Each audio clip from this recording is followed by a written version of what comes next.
want to know how to teach your child to stand up for themselves? Well, you are not alone. I'm Nicholeen Peck, and I teach parenting, good communication, and how to build strong family bonds all over the world through the lens of the principle self-government.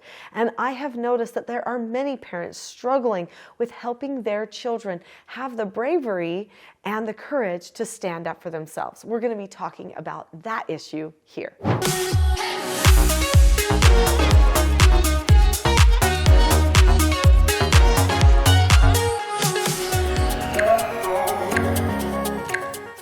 In this video, we're going to be talking about why children don't stand up for themselves, and some of those answers might actually surprise you.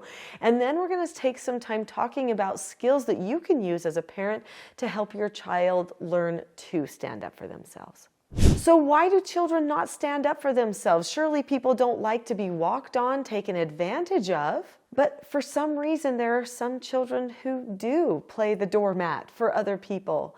And they get mistreated, they get bullied all the time. Even though people tell them, don't do that, don't let them bully you, don't do what they say, tell someone about it. Well, they want to please other people. There are some people who are pleasers. It's not necessarily a bad thing. In fact, some temperaments, some personalities who are obligers, they actually make some of the greatest bosses. I have a whole video about that on this channel.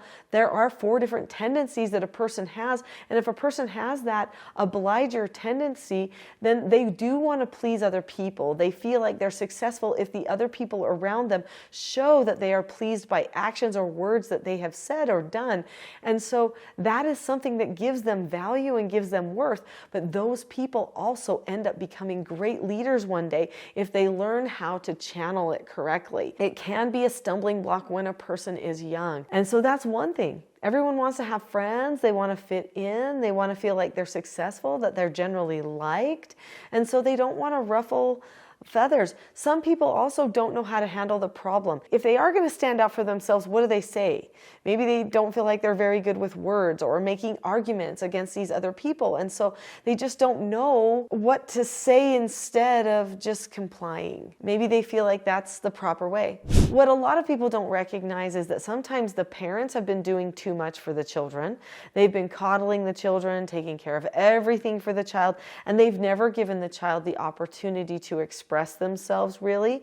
Maybe the parent is a micromanager, and so they're making sure that they take care of everything for the child. If the child needs to talk to the teacher about something, the parent talks to the teacher. If the child needs to talk to the coach, the parent talks to the coach. If the child needs to talk to the friend, the parent talks to the friend. If you do that, then your child will soon be a pushover because they won't have any practice expressing themselves. Sometimes they're very mature because they're talking to adults all the time, and they will express themselves freely, but sometimes the parent ends up handling everything for the child, and because the child doesn't have another sibling to argue with a lot, sometimes that can be a reason that they don't know how to solve their problems, stand up for themselves, talk things out. Sometimes a few little sibling fights are actually really good for growth and development. Now, obviously, I don't promote getting your children to fight with each other. That's not a good practice. But if it does happen, this is a great learning opportunity. So what can you do to help your child stand up for themselves? Let's talk about that. Before we do, though, have you subscribed to this channel yet? There are so many great videos on this channel you're not going to want to miss that will help you teach your child the skills that they need for proper development. So let's talk about what you can do when your children learn how to stand up for themselves. Usually they need some skill development. So they need a skill that helps them disagree with someone in a way that does not seem argumentative. The skill for that is called disagreeing appropriately. So these 4 children's books, which are books that I've written, so Nicholeen Peck wrote these, they teach the 4 basic skills of self-government. If a person learns these 4 basic skills, that takes care of 99% of their behavioral problems. So what are the 4 basic skills of self-government? They are following instructions, accepting no answers and criticism, accepting consequences, and disagreeing appropriately. This book right here teaches the skill disagreeing appropriately. This is Paige Takes the Stage. When a child learns to disagree appropriately, they learn to look at the person, keep a calm face, voice, and body, say that they understand the other person's point of view, share their point of view, listen to what the other person has to say okay, and then drop the subject. Many times people do not stand up for themselves because they lack the skills. They are afraid of getting emotional, like crying, whining, or yelling and getting angry. They don't want to look like they're out of control and they don't know what to do instead.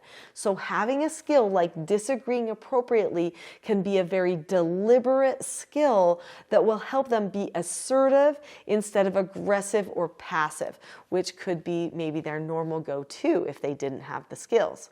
Now, speaking of skills, parents need some skills too to help their children learn to stand up for themselves as well. So this book here, Parenting a House United, teaches parents how to create an environment where children and parents can all learn the skills of self-government. Self-government is when a person understands the cause and effect of any situation and understands themselves. So they possess this knowledge of themselves and they plan for good behaviors and plan for good outcomes, good thoughts, and then they follow through and they course correct if needed. So when a child needs to learn a skill like how to stand up for themselves, then oftentimes what they need is they need the parent to prepare them. So there is a skill in this book called pre-teaching. What is pre-teaching? Pre-teaching is when you prepare your child ahead of time to succeed. You chart the course for them. So maybe you will tell them, you will pre-teach them the skill disagreeing appropriately. Explain to them how they can use it, and then even role play practice that skill with a person so that they can have practice using it in some fake circumstances. You might even have other children come over to the house and have those children learn the skill of disagreeing appropriately, maybe even have them stop and use the skill with each other when you see that they need it. This will help your child learn to describe things in the future when they are having problems being bullied or attacked, or they need to say something to somebody else.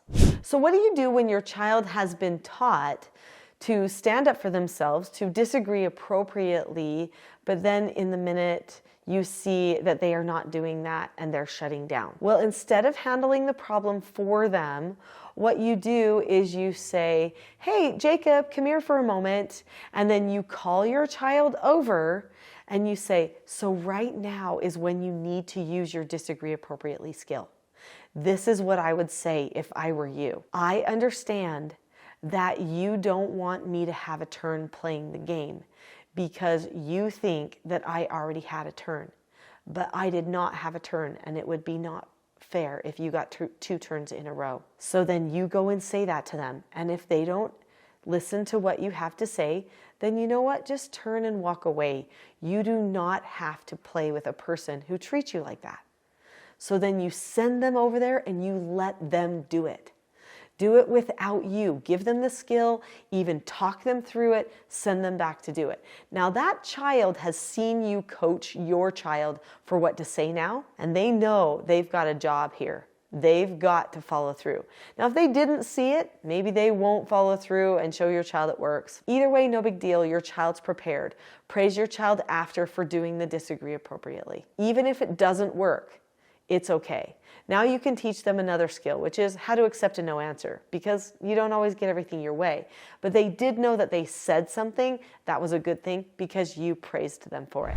There are so many other skills to self-government that I could teach you. In fact, there's a full-length class here on this channel called The Not So Known Secret for Parenting Success. I recommend that you go to that class next so you can get a great overview of the Teaching Self-Government Parenting System and learn some skills that you might be missing. Click on the link to that video now. I'll see you there.